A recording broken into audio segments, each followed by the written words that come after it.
¿Qué tal, amigas y amigos? Bienvenidos una vez más a este café literario Los y las Rebeldes de Sándor Márai Librería, que en esta ocasión tenemos el privilegio, la oportunidad de conversar con un gran escritor, un gran autor mexicano, novelista, cuentista, ensayista, articulista en distintos medios, que es Enrique Serna. Ni más ni menos el autor que nos ha hecho el gran honor de inaugurar simbólica y muy significativamente en un día especial para Chihuahua y para nuestra librería, nuestro proyecto cultural. Enrique Serna, premio de literatura Mazatlán en el año 2000, si no mal recuerdo. Sí. Premio Javier Villaurrutia, 2019. En efecto, sí. 2019. Pues ahora no estamos propiamente en la sala Enrique Servín, desde donde nosotros transmitimos cotidianamente este podcast en nuestra librería, porque está clausurada.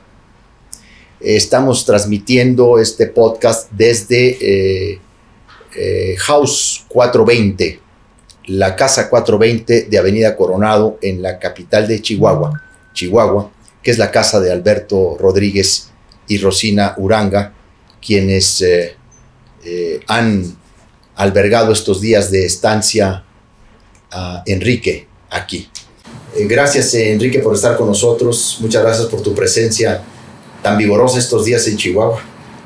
No, pues gracias a ti por haberme invitado a presentar mi nuevo libro de cuentos, Lealtad al Fantasma, en la inauguración de tu librería, que desgraciadamente no se pudo llevar a cabo dentro de las instalaciones, pero sí lo logramos hacer a unos pasos en el Jardín Revolución, al pie del mausoleo de Pancho Villa, ¿no?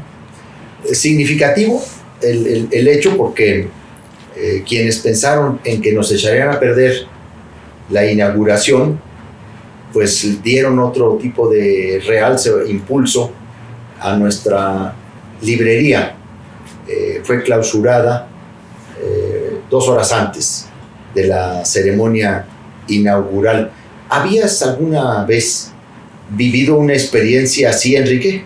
No, esta es la aventura más extraña que me ha tocado en mi vida literaria, porque pues me parece insólito realmente que por una tontería, ¿verdad?, que no tiene ninguna justificación legal, hayan hecho esta jugarreta, ¿no?, de cerrar el mismo día de la inauguración, ¿no?, que creo que eso tiene una clara intencionalidad política, ¿no?, que es perjudicarte a ti, a tu proyecto cultural, ¿no?, y cobrarse quizá venganzas por tu combate a la corrupción aquí en Chihuahua, ¿no? Es que una medida desde todos los puntos de vista absurda, realmente muy autoritaria, pero además al final del día creo que inútil para los propósitos que se habían buscado, porque está potenciada ahora Sándor Márai Librería. No solamente se le conoce en Chihuahua, ya en buena parte de México, sino también en otras partes del mundo. Y nosotros, sin estar contentos por lo que sucede en Chihuahua, debo decir pues que estamos felices de que en muchas partes del mundo se sepa que en Chihuahua hay una librería que lleva el nombre de Sándor Márai, el gran escritor húngaro. Y eso es algo que tenemos que celebrar dentro de los inconvenientes.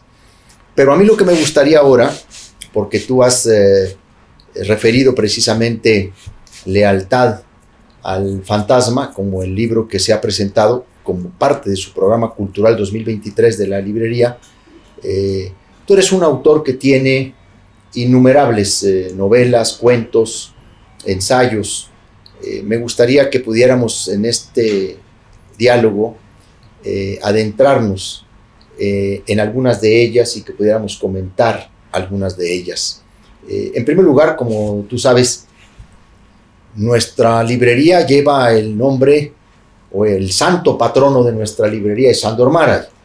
este escritor húngaro que se suicidó en 1989, que terminó su vida en 1989 y que produjo una enorme también obra literaria. ¿Tú qué recuerdas algún libro o algún pasaje de la obra de Sándor Márai que te haya impactado, que te haya gustado, o que tú recuerdes? ¿Qué has leído de Márai? Pues he leído unos 6 o 7 novelas, ¿no? Sí. Una de las que me gustan, Divorcio en Buda. Sí. Y yo creo que él es un autor que tiene una penetración psicológica extraordinaria, ¿no? Con una gran sutileza para explorar los móviles de la conducta, pero además que tiene un gran sentido de la teatralidad, ¿no?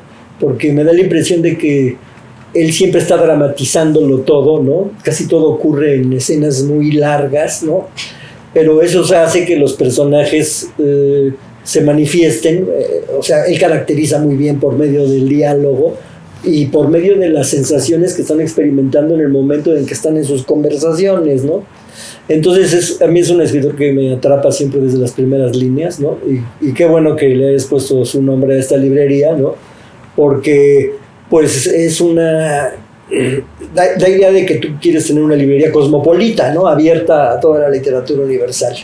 De hecho, alguien me ha dicho que ponerle Sándor Márai a la librería en sí misma es una declaración de principios, que lleve por nombre el de Sándor Márai, su visión de la Europa Central, la manera en que vio la época que le tocó vivir, su rechazo a los totalitarismos y también su rebeldía.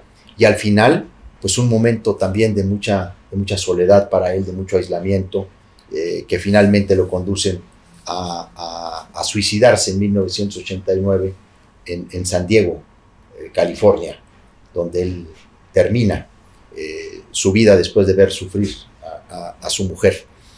Pero ahora vamos a tu obra, porque a lo largo de tu obra, y lo comentábamos el día que estabas allá al pie del mausoleo a Pancho Villa, una línea que atraviesa tu obra es la relación entre la literatura y el poder. Está el libro de Santana, está por supuesto el libro de Carlos de Negri, esta novela sobre Carlos de Negri, El vendedor de silencio, que ha tenido una enorme repercusión también aquí en Chihuahua, porque acá hay también varios Carlos de Negris en términos de la relación medios y poder. Pero a lo largo pues, de tu obra hay esta presencia, esta relación literatura y poder.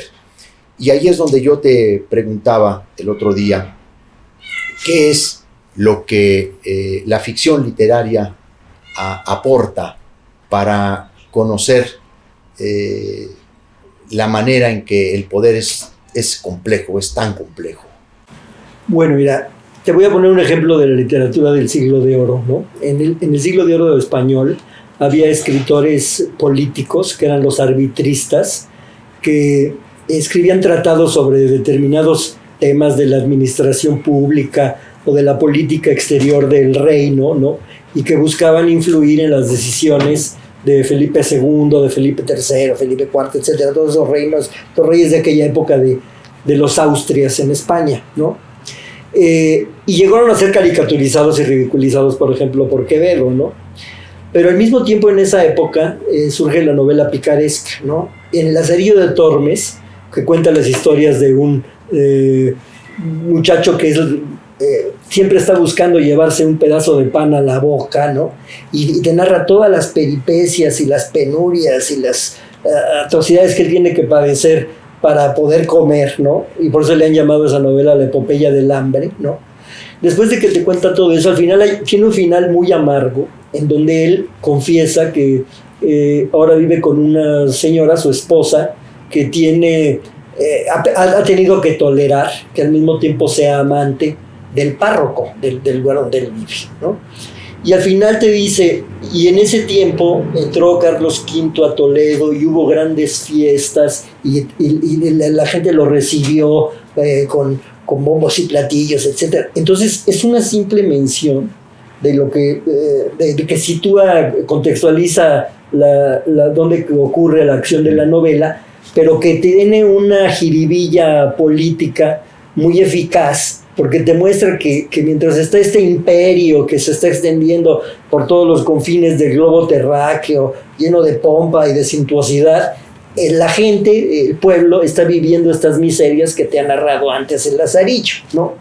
Entonces yo creo que cuando la literatura de esa manera oblicua, ¿sí? Te retrata la experiencia de la vida en determinada sociedad, entonces siempre tiene un efecto político quizá más efectivo que el de los ensayistas políticos que directamente tratan sobre esos temas, ¿no? Tiene más dimensión la complejidad de ese poder, fruto de la ficción literaria. En varias obras y colaboraciones tuyas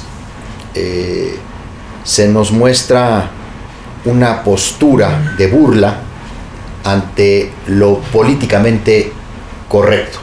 En tu libro El orgasmógrafo nos muestras cómo la normalidad deriva en escenarios distópicos, en mundos lamentables. ¿Qué y cómo, Enrique, se las ve tu literatura con lo políticamente correcto? Bueno, es que yo creo que dentro de lo políticamente correcto solo se puede escribir mala literatura, ¿no? Porque además la corrección política tiende a generalizar, a crear normas que sean vigentes para todos los seres humanos, ¿no? Y también se vuelve una especie de doctrina persecutoria, ¿no? Para ir a señalar así de que alguien en una entrevista dijo negro, por ejemplo, en Estados Unidos, línchenlo en las redes sociales, ¿no? Ese tipo de cosas que me parece que conducen a una especie de puritanismo, ¿no? Que empobrecería terriblemente la literatura si los escritores nos apegáramos plenamente a él, ¿no? Porque además el novelista siempre está tratando de crear un personaje que tiene una personalidad propia, que puede tener actitudes de incorrección política en algunas facetas de su conducta, pero que está matizado porque tiene luces y sombras, ¿no? Entonces yo creo que para lograr ese grado de complejidad en el retrato de la personalidad humana, pues no puedes atenerte a estas consignas de la corrección política, ¿no? Porque en cualquier momento puedes decir, esto puede ser interpretado como misógino por cierto tipo de feministas muy recalcitrantes, pero pues ni modo, esos son los riesgos en los que hay que incurrir para tratar de explorar de verdad la condición humana, ¿no? Por supuesto. Por naturaleza los intelectuales son agudos críticos del poder. El sábado pasado, el viernes pasado que estuvimos comiendo en este restaurante bar, el Coliseo, donde pudimos convivir ahí con algunos de tus lectores después de la exitosa firma de libros en el Parque Revolución, platicábamos sobre el miedo a los animales. Este libro en el que tú haces también una crítica a los intelectuales, hacia los propios intelectuales. Y te preguntaba yo cómo había sido recibido este libro por tus colegas, pero también en un momento como el que vive México, a la luz de lo que pasa en nuestro país. Yo te preguntaría qué aportan y qué les falta a los intelectuales ante la actual circunstancia que vive México. Bueno, sí, yo escribí El miedo a los animales, empecé al final del sexenio de Salinas de Gortari, que fue un sexenio donde hubo todo un aparato de cooptación, me parece, no solo de intelectuales consagrados, sino de escritores principiantes o de medio pelo, porque prácticamente había becas para todo el mundo, ¿no? Y fue una época en que además creció mucho el aparato cultural, el Conaculta, etcétera, ¿no? Y me da la impresión de que hubo una intención maquiavélica de parte de Salinas de Gortari de desmovilizar al medio intelectual, de tenerlo contento, ¿no? Esto iba acompañado además con estrategias como la de invitar a comer a Los Pinos a intelectuales que habían denunciado el fraude electoral del 88, ¿no? Como Monsiváis, La Poniatowska, etcétera, ¿no? Y porque al tomarse la foto pues parecía como de que ya había quedado aceptado por estas personas que tenían autoridad moral, ¿no? Para criticar al poder. Entonces yo escribí, bajo ese influjo yo estaba muy indignado, yo participé en las protestas por el fraude electoral, estuve recabando firmas entre hijos de refugiados españoles que les llevamos a la embajada española para pedirle a Felipe González que no reconociera la victoria de Salinas. No lo logramos, desgraciadamente, porque Felipe González siempre fue un gran amigo de Salinas de Gortari, pero bueno, la intención ahí estuvo, ¿no? Y todo esto a mí me llevó a ver que esta maniobra de cooptación estaba creando una situación muy grotesca en México, ¿no? Porque era la situación de una élite cultural mimada en un país en donde el número de lectores era terriblemente bajo, ¿no? O sea, yo por esas mismas épocas iba a Puebla, y en Puebla solamente había una librería que era de mi amigo Fritz Glockner, que ahora es director de la Educal, y la de Fritz quebró. Entonces, durante un buen tiempo, solamente el Sanborns era la librería de Puebla, que es la cuarta ciudad más grande del país. En otros lugares, como por ejemplo Hermosillo, Sonora, tampoco había librería, ¿no? Y entonces me parecía grotesco, ¿no?, que hubiera esta élite cultural tan animada y al mismo tiempo un abandono absoluto del público lector, ¿no?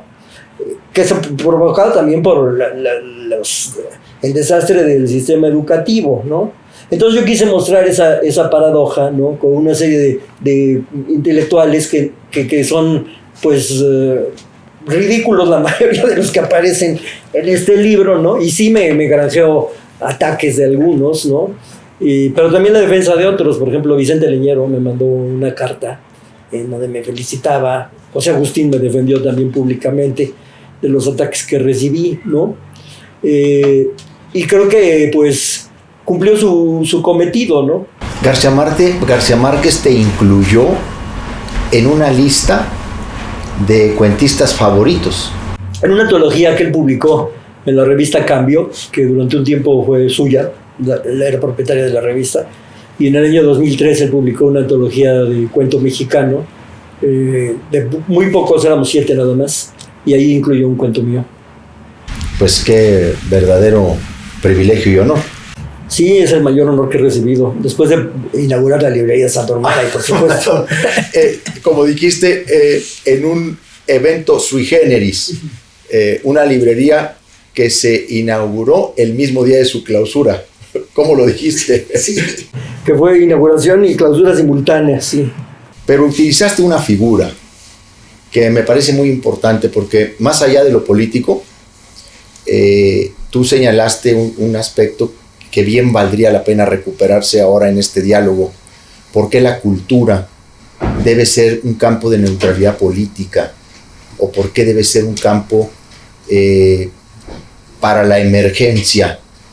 Dijiste, es como esta clausura de esta librería es como echarle una bomba a una ambulancia que va por los heridos dentro de una guerra, porque hasta en las guerras hay espacios de respeto. ¿Por qué la ambulancia? ¿Por qué la emergencia?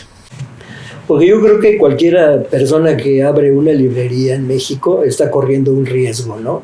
No es un negocio fácil, que dé ganancias inmediatas, ¿no? Hay muchas que han quebrado, ¿no? Y hacen una enorme falta en México, ¿no?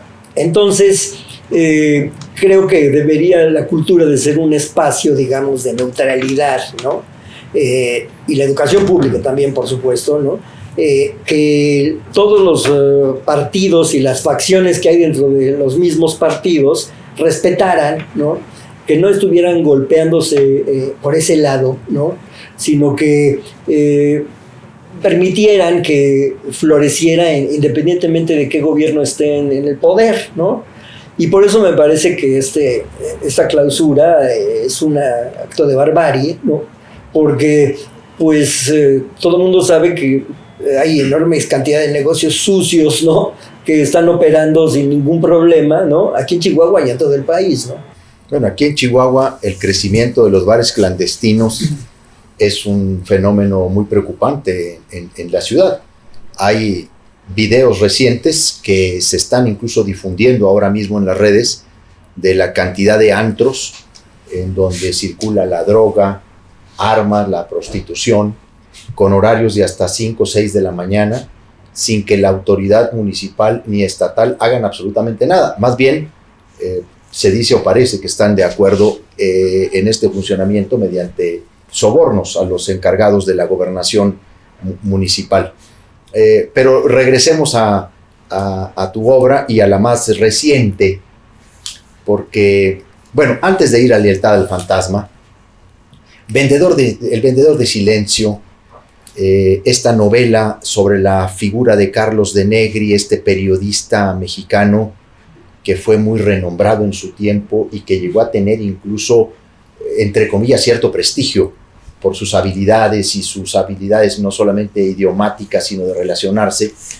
Esta novela, particularmente en Chihuahua, ha tenido una gran recepción, quizá por el ambiente también de medios de comunicación que acá tenemos, el deterioro de ciertos medios de comunicación y cómo se instaló en la relación entre la prensa y el poder el mecanismo de la extorsión para adular. En el caso de Negri era para ocultar, para callar, vendía el silencio de su pluma. ¿Cuándo y por qué nace la idea de centrarte en Carlos de Negri? Pues yo ya traía esta idea en la mente desde hace unos 25 o 30 años, cuando leí algunas anécdotas de la vida de Carlos de Negri contadas por sus contemporáneos, concretamente por Julio Scherer y por Carlos Monsiváis. ¿Conociste a Julio Scherer García? No tuve la fortuna de conocerlo. ¿Crees que me hubiera encantado de entrevistarlo para ¿Crees que Julio Scherer es la antípoda de Carlos de Negri? Yo creo que sí lo es, ¿no? Y además él tuvo un papel fundamental para sacarlo del Excelsior, ¿no? Lo fue arrinconando, ya no se publicaban sus artículos en la primera plana durante todo el año 69, ¿no? Scherer llega al Excelsior en agosto del 68 y antes de él, de Negri siempre había tenido espacios en primera plana para sus reportajes, que eran reportajes por entregas, que iban a ser 15 o 16 entregas, y tenía además una sección fija en la página 3, ¿no?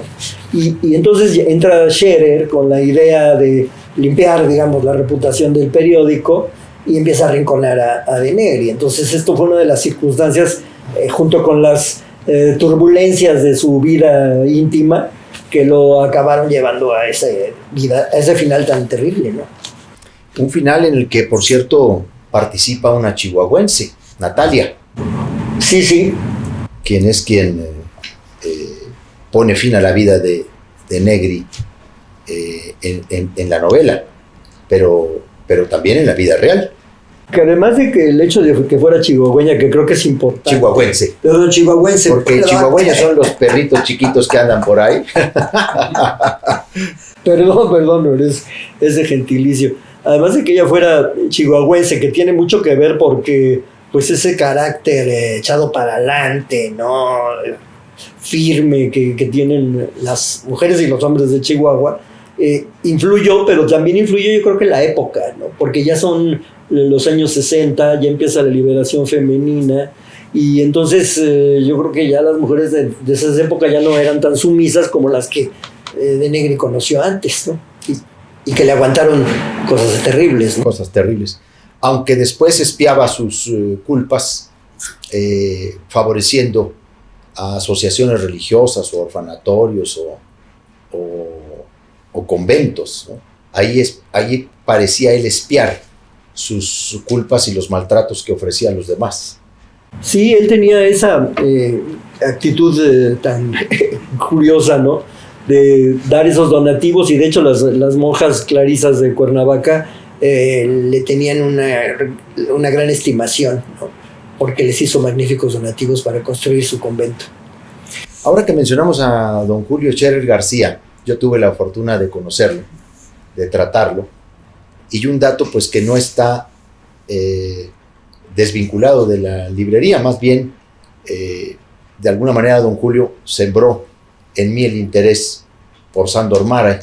Hace muchos años teníamos la frecuencia de comer por lo menos una vez al mes, un grupo de amigos, en donde también participó varias veces Vicente Leñero. Un día don Julio llega con un libro bajo el brazo para regalármelo, y era precisamente el último encuentro de Sándor Márai, lo que a mí me hizo iniciar en toda la lectura de este escritor húngaro. En Lealtad al fantasma hay varios que opinan que tú estás ahí en esos 7 cuentos tragicómicos. Es difícil creer en la existencia de los fantasmas de ultratumba, pero no lo es creer en los fantasmas que todos tenemos en el desasosiego o en la angustia o en la incertidumbre. ¿Cuáles son los fantasmas que te atraviesan a ti en términos de tu obra? Y para mí es muy importante preguntarte, ¿tú eres el que estás en la portada del libro? No, no soy yo. Esta es una pintura de un simbolista checo, Josef Mandl, que murió en 1930, y el modelo del cuadro no sé quién sea, ¿no? Pero como se parece mucho a mí y además tiene unos libros en una mesita al lado, ¿no? Pues pensamos que podía ser un guiño irónico hacia los lectores, ¿no? De que ese escritor probablemente que está asediado por un fantasma medio diabólico era yo, ¿no?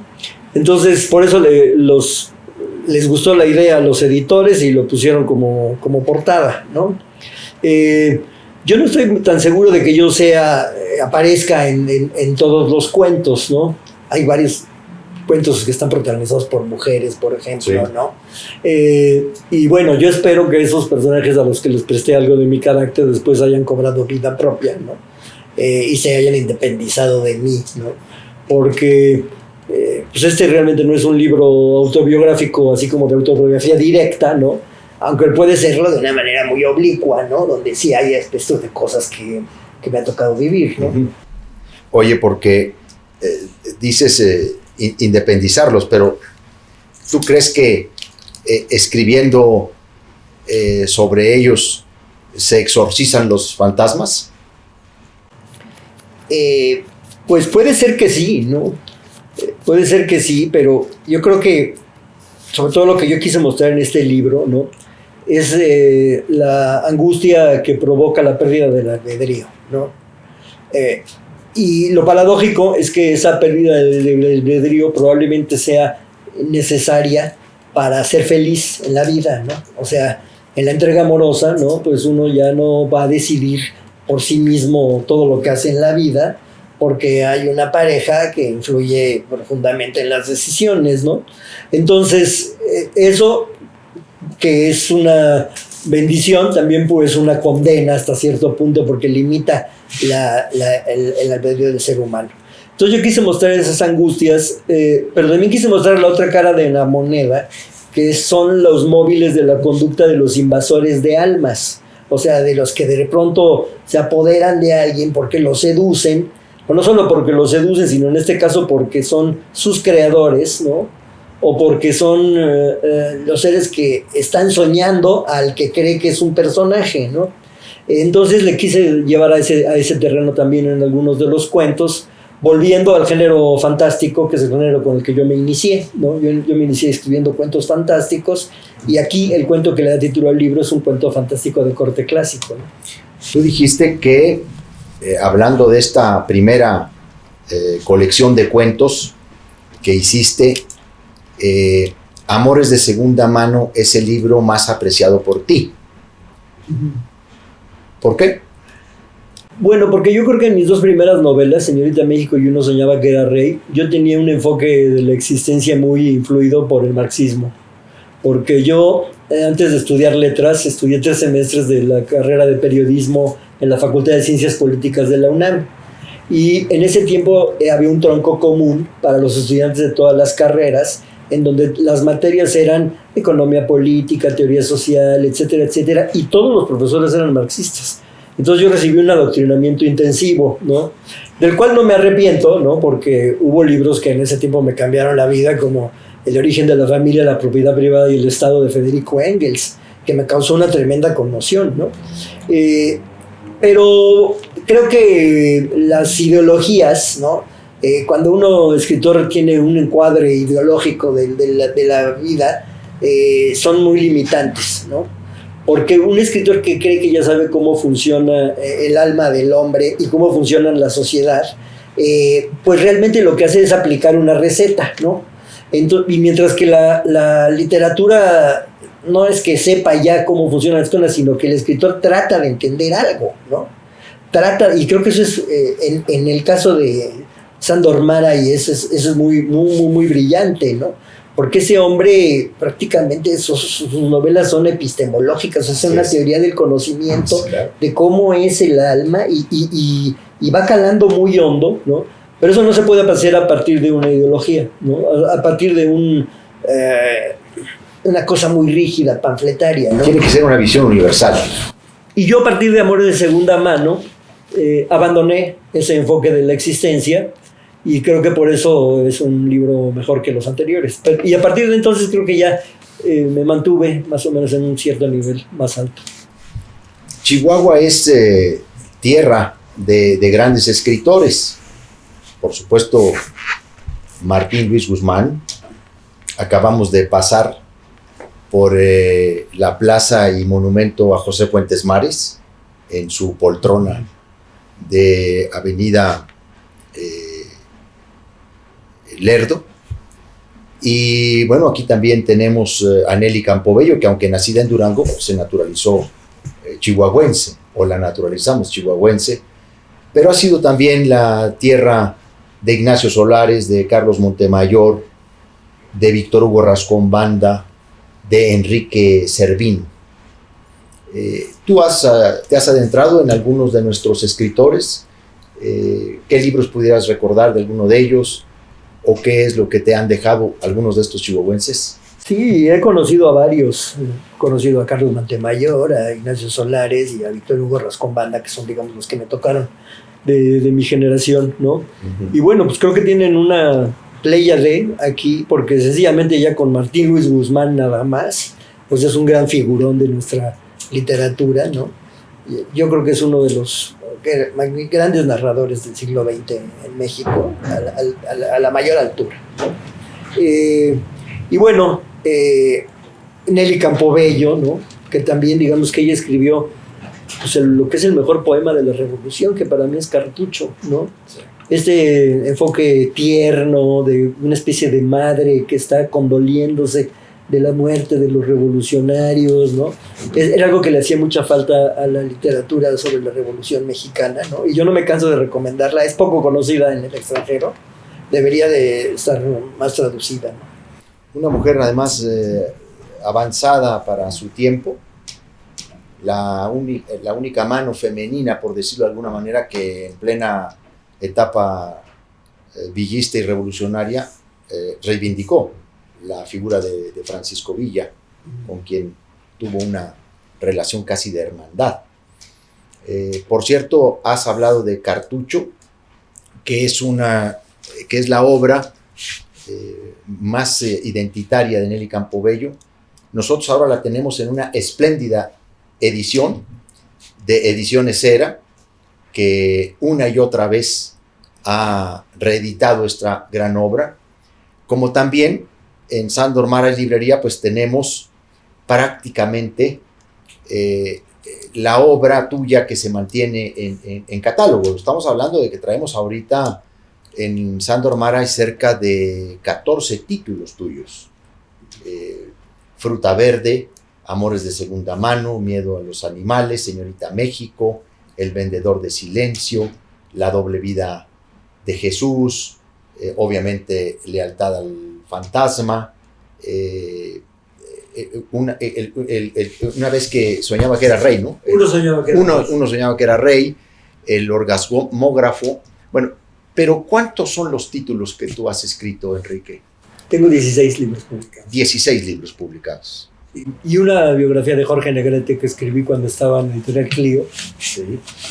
que se publicó en fascículos, por eso no la contabilizo como libro, ¿no? Y era una época en la que yo trabajaba ahí, en esa editorial, ¿no? ¿Cómo es la vida, la actividad y la disciplina de un escritor? ¿Estás trabajando permanentemente? ¿Escribes todos los días? Sí, cuando tengo un proyecto entre manos, escribo diario, siempre por las mañanas, ¿Cuántas horas? de 10 a 3 de la tarde. No puedo escribir por las tardes porque si no me llevo el trabajo en la cabeza a la cama y padezco de insomnio, ¿no? Y aún escribiendo por las mañanas, de pronto empiezo a redactar mentalmente, me tengo que levantar, a cambiar, a anotar las cosas que quiero modificar, ¿no? Eso me tortura mucho con los artículos, por ejemplo, cuando ya lo mandé y de pronto se me ocurre cómo cambiar algo que sí, que iba a sonar mucho mejor, ¿no? Pero pues ya, demasiado tarde. Estás en Milenio cada 15 días. Sí, estoy en Milenio los viernes, tengo una columna ahí. Y tienes además tu propia página de Facebook. No, yo tengo nada más mi muro como cualquier Es un escritor muro de de Facebook. internet. Pensé que Sí, era sí. página de Facebook. Bueno, pues yo quiero, Enrique, agradecerte muchísimo que tú hayas estado acá con nosotros. De alguna manera, pues hay que decirlo, eres en términos de los autores, de los escritores de México, el padrino de nuestra librería en esta sui generis inauguración clausura. Te tenemos un gran aprecio, una gran estima y por supuesto te quiero decir una gran admiración. Eres de los escritores mexicanos de los que no se puede soslayar ni eludir. Eres un escritor que tiene lectores de a de veras y ahora en mi nueva condición de librero me he dado cuenta de ello cuando en la interlocución con los clientes de la librería hemos podido platicar de ti y cómo se expresan de ti. Enrique Serna nos ha dejado varios libros firmados para los clientes de Sándor Máray Librería, que en cuanto podamos reabrirla, estarán a disposición y venta en nuestros anaqueles y en nuestros libreros. Enrique, gracias por haber venido a Chihuahua y nosotros nos vamos a quedar contigo siempre en esta experiencia tan extraordinaria que hemos vivido.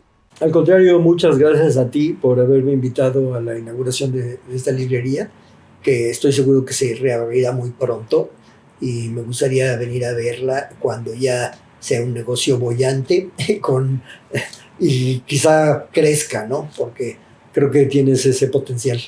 Gracias por eso. Muchas gracias, amigas y amigos de este podcast, Café Literario, Los y las Rebeldes de Sándor Máray Librería. Nos vemos y nos escuchamos. Hasta la próxima.